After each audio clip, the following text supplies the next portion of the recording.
करते हैं बेखौफ बदमाशों के आतंक की। प्रतापगढ़ में खनन माफिया के हौसले इतने बुलंद हो चुके हैं कि उसने पुलिस प्रशासन का कोई खौफ नहीं रहा।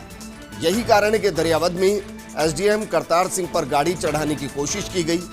दरअसल एसडीएम पंचायती राज चुनाव के मद्देनजर मतदान केंद्रों का निरीक्षण करने के लिए दांतलिया जा रहे थे और इसी दौरान परवालिया इलाके में नदी पर जेसीबी और ट्रैक्टर की मदद से बजरी खनन होता मिला, लेकिन टीम को देखकर आरोपी भागने लगे। एसडीएम ने जब उनका पीछा किया तो जेसीबी चालक ने उनकी गाड़ी को रोंदने की कोशिश की, हालांकि सफल नहीं होने पर आरोपी जेसीबी छोड़कर भाग गया। फिलहाल पुलिस आरोपियों की तलाश में जुटी है। आपको बता दें कि कुछ समय पहले भी वन विभाग की टीम पर ऐसा ही हमला किया गया था।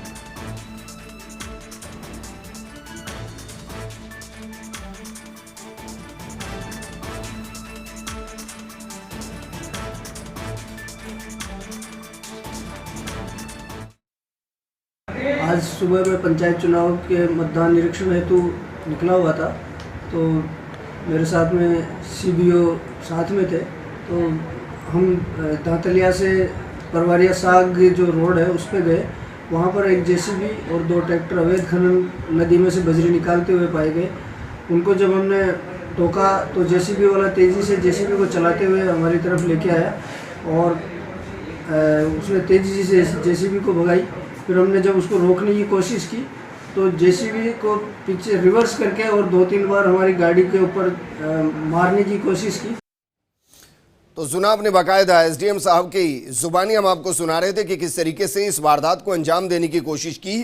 बिल्कुल डर नहीं है, पुलिस का डर नहीं है, कानून का डर नहीं है और यह भी डर नहीं कि आप किसी की जान ले लेंगे। बेखौफ पूरे तरीके से अपराधी। और जरा सोचिए, अगर एसडीएम साहब चपेट में आ जाते तो फिर जिम्मेदारी किसकी होती।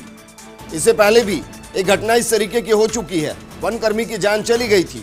अब इन सबके बीच में सवाल यह भी खड़ा होता है कि एसडीएम साहब दरअसल निरीक्षण के लिए गए थे मतदान केंद्रों के, लेकिन जब रास्ते में उनको यह अवैध बजरी खनन होता दिखाई दिया तो उन्होंने कार्रवाई करने की कोशिश की।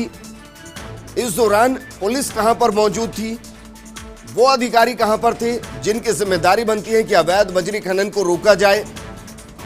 और इससे भी बड़ा सवाल कि अभी तक कोई गिरफ्तारी इस मामले के अंदर क्यों नहीं हुई, क्योंकि यह मुमकिन नहीं कि जेसीबी जिसकी हो वही चालक हो। जेसीबी किसी और के नाम से होगी। क्या उस मालिक को गिरफ्तार किया गया जो अन्य ट्रैक्टर ट्रॉली वहां पर अवैध बजरी खनन में लगे हुए थे? क्या उन तक पुलिस पहुंच पाई? ये तमाम वो सवाल जो पुलिस की कार्यप्रणाली पर सवाल खड़े करते हैं और इनकी वजह से ही हौसले अपराधियों के बुलंद होते हैं। बड़ी खबर हम आपको बता रहे हैं, प्रतापगढ़ में बेखौफ खनन माफिया किस तरीके से किसी की जान लेने से भी नहीं चूकते। किस्मत अच्छी रही एसडीएम करतार सिंह की, जो वो वहां से बच गए, लेकिन जो जेसीबी चालक था वो भाग चुका है, उसको अभी तक नहीं पकड़ा गया है।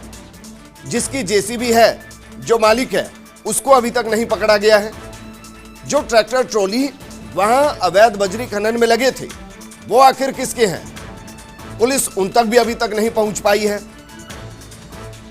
ये तमाम सवाल पुलिस की कार्यप्रणाली पर सवाल खड़े करते हैं और ये बताते हैं कि अवैध बजरी खनन किस तरीके से हो रहा है और साफ साफ अधिकारियों के अंदर डर पैदा करने की कोशिश की जा रही है, ताकि आगे से कोई इस तरीके की अगर घटना हो रही हो तो वो वहां पर ना पहुंचे, उनको अपनी जान का डर रहे। ये दरअसल अधिकारियों में और पुलिस में ही खौफ पैदा करने की कोशिश की जा रही है और जिसमें ये अपराधी काफी हद तक सफल भी दिखाई दे रहे हैं। एसडीएम साहब करतार सिंह जी खुद हमारे साथ जुड़ चुके हैं। करतार सिंह जी, सबसे पहले तो राहत यही की आपको कोई चोट नहीं आई, लेकिन सर सवाल मेरा यह है आपसे कि जेसीबी हम तस्वीरों में देख पा रहे हैं, ट्रैक्टर ट्रॉली आपने बताया कि वहां पर अवैध बजरी खनन हो रहा था, क्या पुलिस ने अभी तक किसी के खिलाफ कोई कार्रवाई की, किसी को पकड़ा या नहीं पकड़ा? अब पुलिस को हमने जेसीबी पुलिस के सुपुर्द कर दी थी, उन्होंने जेसीबी अपने कब्जे में ले ली है और उसके खिलाफ भी मैंने एक एफआईआर भेज दी है, तो वो उन्होंने एफआईआर दर्ज कर ली है। अब गिरफ्तारी की कार्रवाई जो है वो पुलिस वाले अपने स्तर पे करेंगे जांच के।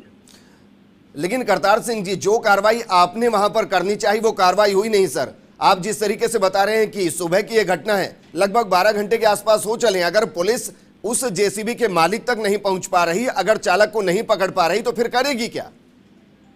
नहीं, जेसीबी का मालिक तो वहाँ आ गया था थाने में और वो उसका जो ड्राइवर है वो अभी फरार है, तो उसको गिरफ्तार कर लेंगे। लेकिन सर जो मालिक वो खुद अगर थाने में आ गया तो क्या उसको छोड़ दिया गया? ये तो साफ है ना कि जेसीबी को अवैध खनन के लिए लगाया गया था। हाँ बिल्कुल, ये तो क्लियर है। तो फिर उस मालिक को क्या छोड़ दिया गया? नहीं, उसके खिलाफ कार्रवाई करेंगे पुलिस वाले, मैंने रिपोर्ट दी है। चलिए रिपोर्ट सर, मैंने- शुक्रिया शुक्रिया हमारे साथ जुड़ने के लिए। कमाल की बात है, अवैध खनन के अंदर जिस मालिक के जेसीबी लगी हुई है वो खुद थाने पहुंच जाते हैं, लेकिन उनको ना हिरासत में लिया जाता है, ना ही उनके खिलाफ अभी तक कोई कार्रवाई हुई है। आगे बढ़ते हैं और बात करते हैं नागौर